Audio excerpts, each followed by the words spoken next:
자, 이번 시간에는 파이어베이스 클라우드 메시지, 줄여서 FCM 쪽을 좀 살펴보도록 하겠습니다. 실제 우리가 지금 살펴보고 있는 파이어베이스를 이용한다라는 측면은 서버리스 측면에서 사용이 되는 거죠. 예, 그래서 서버 사이드에 데이터베이스는 있어야 되고 파일 저장소는 있어야 되는데, 예, 그걸 파이어베이스 쪽의 제품으로 좀 대체하겠다. 예, 이런 측면이에요. 예, 그래서 뭐 이용할 수 있을 것 같고요. 예, 그런데 아마도 파이어베이스 쪽에서 가장 인기가 있고 가장 많이 쓰는, 특히 이제 안드로이드 쪽에서 워낙 많이 쓰는 제품은 지금 보고자 하는 FCM 클라우드 메시지지 않을까 싶습니다. 예, 그리고 파이어베이스 쪽을 서버리스 측면에서 접근하지 않는 곳에서도, 그러니까 뭐 자사의 독자 서버가 구축이 돼 있고, 예, 독자 서버랑 어떤 이제 네트워킹을 통해서 업무가 진행되는 이런 안드로이드 앱도 파이어베이스 쪽의 클라우드 메시지는 거의 대부분 사용하고 있지 않나라는 생각이 좀 듭니다. 예, 그래서 워낙 인기 있는 어떤 제품이고 기능이다 보니까 이용 방법 좀 잘 정리해 주시면 좋을 것 같은데, 예, 사실 작업은 어렵진 않습니다. 뭐 콘솔에 가서 좀 몇 가지 설정을 해주면 되고, 예, 그 다음에 코드적으로 좀 살짝만 좀 작성해도 가능하죠. 예, 그런데 이 클라우드 메시지에 대한 개념이 없으신 분들이 이게 이제 어떤 메커니즘에 의해서 서버 데이터가 우리 쪽에 전달이 되냐, 이런 것들 때문에 조금 난해해 하시는 것 같아요. 예, 그래서 먼저 이 클라우드 메시지가 왜 필요하고 어떤 메커니즘인지에 대해서 먼저 설명을 드린 다음에 교재 가지고 정리하도록 할게요. 설명부터 들어가도록 하겠습니다. 자, 보세요. 흔히 얘기해서 이거를 이제 뭐 줄여서 FCM이라고 불러요. FCM. 예, 그러면 이제 약어죠. 그래서 뭐 파이어베이스, 클라우드 메시지. 예, 이거는요, 모바일에 상당히 유명한 서버 푸시. 예, 이걸 목적으로 합니다. 이게 왜 필요하냐면요. 제가 왜 필요한지 먼저 설명을 좀 드려볼게요. 자, 우리가 만들고자 하는 앱은요, 프론트엔드 앱입니다. 예, 클라이언트 앱이다라는 거죠.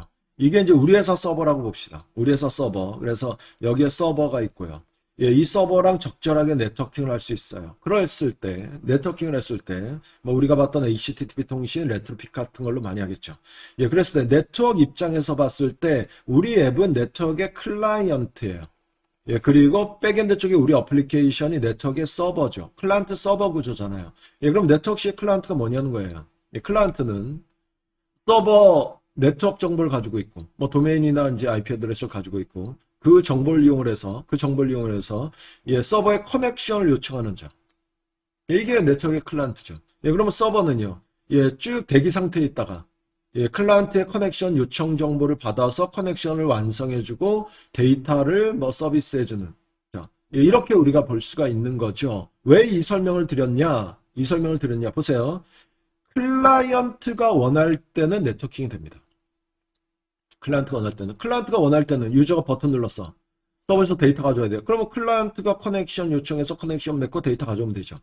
그래서 클라이언트가 원할 때는 언제든지 네트워킹이 돼요. 그런데 서버가 원할 때 네트워킹은 안 돼요. 클라이언트가 원할 때가 아니라 서버에 무슨 상황이 발생했어요.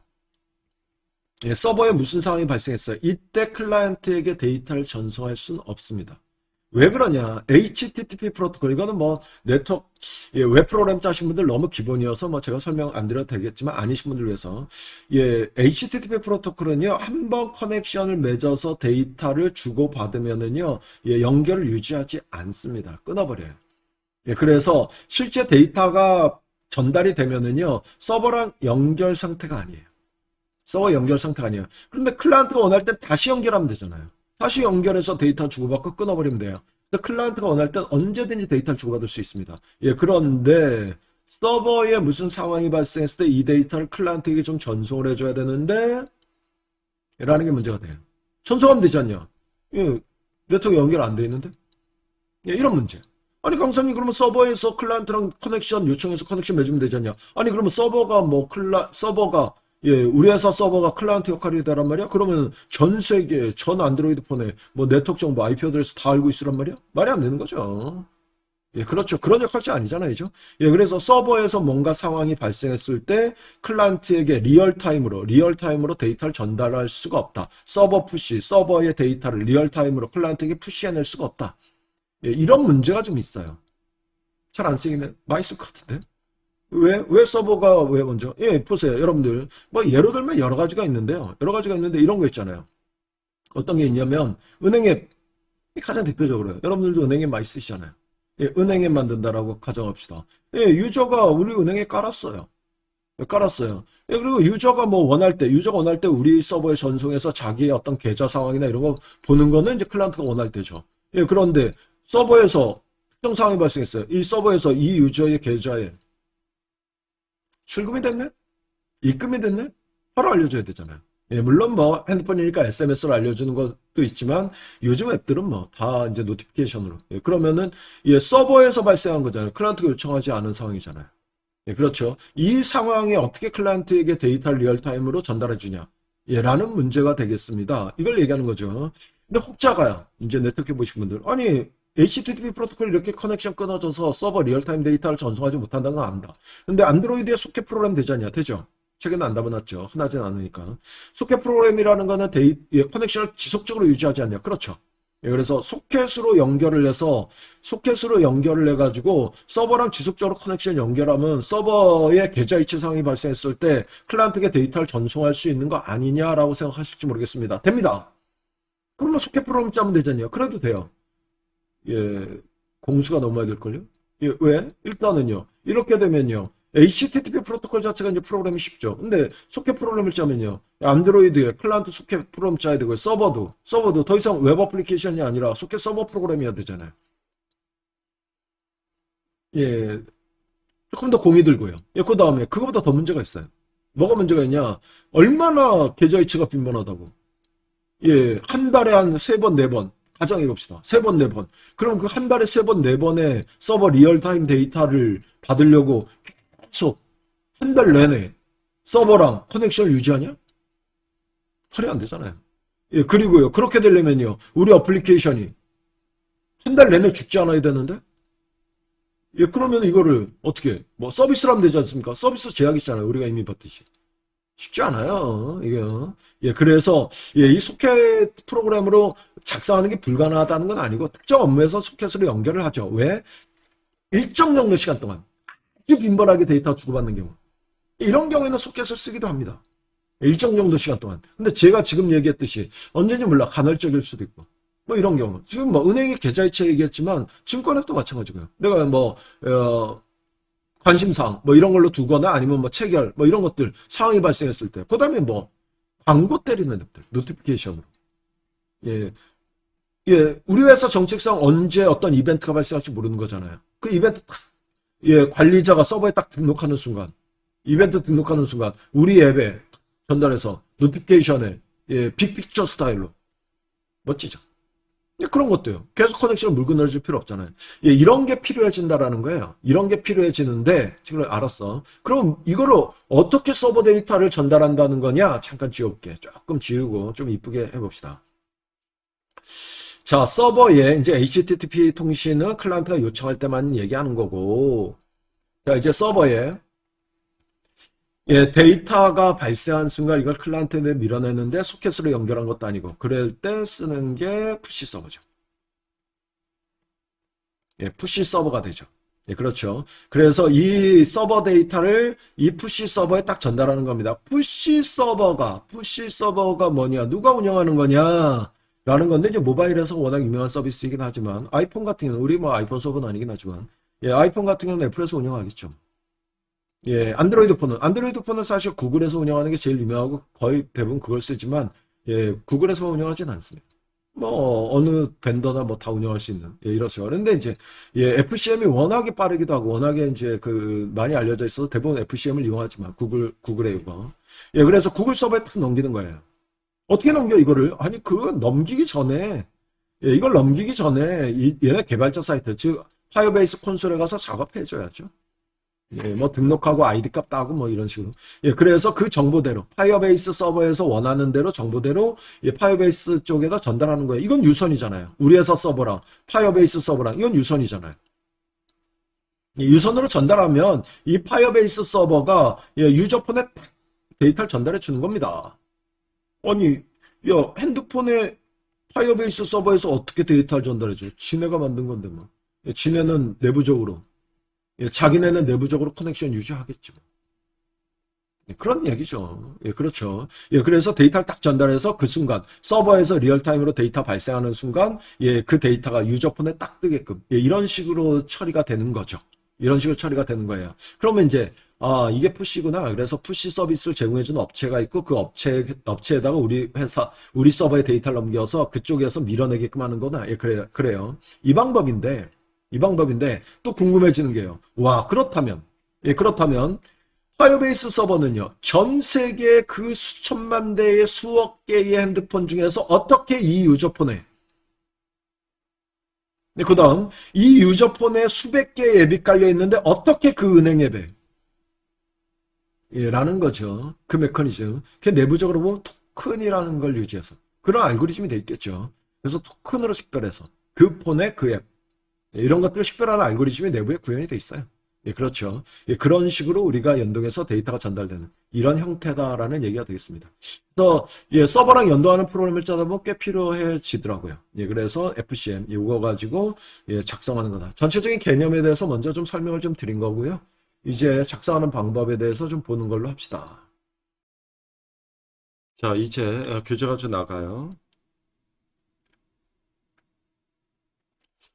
자, 그래서 핵심은 이거죠. 우리 서버 사이드 쪽에서 원할 때, 서버 사이드 리얼타임으로 서버 사이드 쪽에서 원할 때 서버의 데이터를 클라이언트, 지금 우리가 얘기하는 클라이언트는 이제 안드로이드 앱이 될 거고요. 이 클라이언트에게 전달하겠다라는 게 주된 목적이 되겠죠. 그런데 이거를 직접 서버와 그 다음에 안드로이드 앱이 커넥션을 맺어서 전달하지 않고 파이어베이스 쪽에 클라우드 메시지를 이용하겠다. 그래서 서버에서 어떤 데이터가 발생이 되면 이 데이터를 파이어베이스 쪽에 전달하고 파이어베이스 쪽에서 안드로이드 앱에 전달하는 이런 방식으로 하겠다. 이게 이제 클라우드 메시지라고 봐주시면 되겠습니다.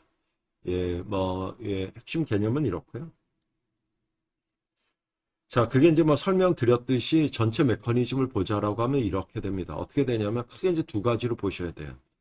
일단은 이 파이어베이스 서버가 있을 거 아닙니까? 이 서버 쪽에서 유저 핸드폰, 그 유저 핸드폰에 설치되어 있는 앱이 식별이 돼야 돼요.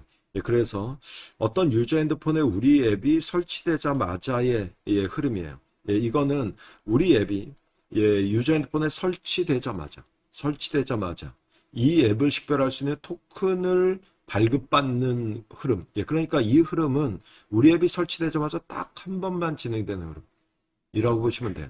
그래서 우리 앱이 딱 설치되자마자 파이어베이스 서버에 딱 요청이 들어갑니다. 여기서 중요한 거. 이 요청은 개발자 코드로 요청하지 않습니다. 이 요청을 하기 위해서 개발자가 프로그램을 작성할 필요는 없어요. 이 요청은 안드로이드 시스템에서 알아서. 그래서 우리 앱이 딱 설치되자마자 안드로이드 시스템은 파이어베이스 쪽에 딱 요청을 하고, 그러면 파이어베이스 쪽에서 이 앱을 식별할 수 있는 토큰을 딱 발급하게 돼요.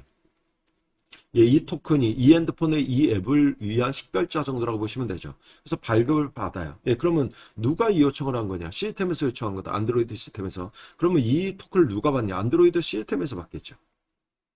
안드로이드 시스템에서 토큰을 받을 거예요. 근데 문제는 이 식별자가 우리 앱에서 이용해야 되잖아요. 그래서 안드로이드 시스템에서 우리 앱에 딱 이걸 전달해줘요. 그러면 우리 앱에서 이 토큰을 받을 수 있는 컴포넌트가 있어야 됩니다. 이거를 서비스로 해요. 그래서 우리가 여기에다가 서비스를 하나 만들어놔요. 서비스를 하나 만들어 놓으면 이 토큰이 발급되자마자 안드로이드 시스템은 파이어베이스 서버가 발급한 토큰을 전달하기 위해서 우리 서버를 딱 구동시켜줘요. 이 서버는 우리가 구동할 필요도 없고요. 우린 만들어 놓기만 하면 되고. 그럼 우리 서비스에서 이 토큰을 받아서 이거 나중에 우리 회사 서버에서 써야 되는 거예요. 서버 데이터를 클라우드 메시지로 전달하고자 하는 거니까. 그래서 이 서비스 쪽에서 네트워크 프로그램을 통해서 레트로핏 같은 걸로 작성하면 되죠. 네트워크 프로그램을 통해서 우리 회사 서버에 토큰을 전달해 주고요. 그러면 서버 사이드 응용 프로그램이 토큰을 받아서 어떤 서버의 DB에다 일단 저장해 놓겠죠. 나중에 이용해야 되니까. 이 흐름. 그래서 토큰을 발급받고 이 토큰이 서버에 넘어가서 서버 사이드에 저장되는 이 흐름. 이 흐름은 우리 앱이 깔릴 때 최초에 딱 한 번 토큰을 발급받고 저장하는 흐름. 예, 이 흐름. 예, 그러면 이 흐름에 의해서 우리가 뭐 앱이 동작을 하려면 우리는 서비스 하나만 만들면 된다. 예, 서비스 하나만 만들면 된다. 예, 라고 봐주시면 되겠고요. 자, 이렇게 토큰이 발급이 됐어요. 자, 그랬다가 예, 두 번째 흐름이 예, 어느 순간에 서버 사이드에서 특정 상황이 발생이 됐어요. 뭔가 이벤트 상황이 있거나 뭐 이런 것들. 예, 이렇게 됐을 때 이제 FCM을 이용해서 폰의 앱에다가 데이터를 전달하고 싶어요. 예, 그러면 서버 사이드 응용 프로그램에서 일단은 데이터베이스에 저장되어 있는 토큰을 일단 얻어내요. 예, 토큰이 있어야 식별이 되다 보니까. 예, 그래서 자기네 서버에서 저장하고 있는 토큰과 그 다음에 클라이언트에게 전송해야 되는 메시지 를 같이 묶어서 파이어베이스 서버에 전송을 합니다. 그러면 이 파이어베이스 서버가 발급한 토큰 아닙니까? 예, 그럼 어느 폰의 어느 앱인지를 파이어베이스 서버는 식별할 수 있겠죠. 예, 그래서 이렇게 서버에서 전달하면 파이어베이스 서버가 토큰을 보고 해당 폰에 딱 메시지를 전달합니다. 예, 그러면은 시스템에서 이걸 바꿨죠. 이것도 시스템에서 받아요. 시스템. 예, 그러면 우리 앱이 있는데 이 우리 앱에다 전달을 해줘야 되잖아요. 예, 이것도 서비스. 그래서 개발자가 딱 서비스만 만들어 놓으면 실제 우리 회사의 서버의 데이터가 딱 이 FCM을 통해서 전달이 될 때 안드로이드 시스템에 의해서 서비스가 딱 콜되면서 서비스 쪽에 데이터가 전달이 됩니다. 예, 그래서 서비스 하나만 잘 만들어주면 되는 예, 이런 식으로 되다 보니까 우리 회사 서버에 리얼타임으로 데이터가 예, 안드로이드 앱에 전달될 수 있는 예, 이런 구조다라고 봐주시면 되겠습니다. 자, 이렇게 되면 프로그램적으로 토큰을 발급받든 메시지를 받든 예, 안드로이드 앱에서는 서비스 하나만 만드시면 돼요. 그리고 토큰을 받는 예, 서비스와 그 다음에 실제 메시지를 받는 서비스 하나의 서비스로 다 받아낼 수 있습니다. 예, 그래서 서비스 클래스 하나만 만들면 되는 예, 이런 구조가 되겠다라는 거죠. 자, 흐름에 대해서 일단은 좀 설명을 드린 거고요. 예, 이제 작성. 예, 작성. 프로젝트 수준 빌드 그래들 파일에 이거 뭐 파이어베이스 쪽 그을 한다라고 하면 기본으로 걸려야 되는 예, 이거를 이제 20장 앞부분서부터 학습이 됐다라고 하면 당연히 초반에 걸었을 거고요. 예, 그런데 이제 FCM 때문에 이제 FCM만 보고 있다. 예, 그러면 파이어베이스를 이용하려면 프로젝트 수준의 빌드 그래들 파일에다가 예, 파이어베이스 이용하기 위한 기초적인 준비는 해주셔야 돼. 예, 이렇게 한 다음에 이제 모듈 수준의 빌드레드 파일. 예, 모듈 수준의 빌드레드 파일에다가 프로젝트 수준의 빌드레드 파일에 걸어놓은 거를 플러그인 식으로 내가 쓰겠다라고 선언해 주시면 되겠고요. 요거는 파이어베이스 코어 라이브러리고요. 예, 그 다음에 메시징 라이브러리. 예, 메시징 라이브러리를 이렇게 걸어 주시면 되겠습니다. 예, 이렇게 하면은 이제 라이브러리 디펜던시 관계는 준비가 된 거고요. 자, 우리 회사 서버에서 FCM으로 넘기는 데이터가 이렇게 넘어온다. 예, 토큰은 당연히 이제 전달해 줘야 되고, 예, 그 다음에 실제 넘기는 데이터. 예, 이렇게 되죠. 이게 우리 회사 서버에서 구성한 데이터고 이 데이터가 FCM 서버로 넘어간다. 예, 그러면 토큰과 실제 데이터. 예, 그리고 꼭 들어가야 되는 건 아니긴 하지만 대부분의 경우 FCM이 넘어오면은 안드로이드 앱 같은 경우에는 노티피케이션을 일반적으로 띄웁니다. 꼭 노티피케이션을 띄워야 되는 건 아니긴 하지만 일반적으로. 예, 그러면 노티피케이션에 대한 어떤 정보를 추가하실 수도 있다. 예, 라는 얘기가 되겠죠. 그래서 이런 형태의 데이터를 구성해서 FCM에 전달을 했다. 예, 그러면 FCM에서 예, 우리 쪽에 넘어올 거다. 예, 그랬을 때 꼭 들어가야 되는 건 아니긴 하지만 안드로이드 매니페스트 파일에 노티피케이션과 관련되어 있는 설정을 해놓을 수도 있다. 예, 그래서 노티피케이션과 관련되어 있는 것들 코드에서 일일이 제어하지 않고 매니페스트 설정으로 FCM이 전달이 됐을 때 예, 매니페스트 설정으로 뭔가를 띄워낼 수가 있다라는 얘기가 되겠습니다. 자, 서비스를 만드는 게 관건인데요. 서비스를 만드는 게 관건. 예, 어쨌든 서비스 하나 만드셔야 돼요. 예, 우리의 서비스죠. 그런데 이 서비스를 누가 실행하냐는 거예요. 예, 이게 안드로이드 시스템에서. 예, 언제 FCM 서버로부터 토큰이 전달이 되거나, 예, 아니면 FCM 서버로부터 실제 우리 회사 서버에 메시지, 이가 전달이 되거나 이때 우리의 서비스를 실행시켰죠. 그러면 이건 우리가 만든 서비스이긴 하지만 예, 외부에서 실행시키는 거잖아요. 시스템에서. 예, 그래서 인텐트 필터 달아 놓으셔야 되고요. 예, 그 다음에 액션 문자를 꼭 이 문자열로. 예, 왜냐하면 시스템에서 예, 이 문자열의 액션 문자열로 인텐트를 구성하기 때문에 예, 이런 식으로 준비하시고요. 예, 서비스 클래스는 예, 서비스 클래스는 이렇게 뭐 파이어베이스 메시지 서비스를 상속받아서 만드시면 되고요. 여기에다 온뉴 토큰과 온 메시지 리시브 예, 함수 두 개 오버라이드. 그러면 뭐 함수명에도 딱 나오네요.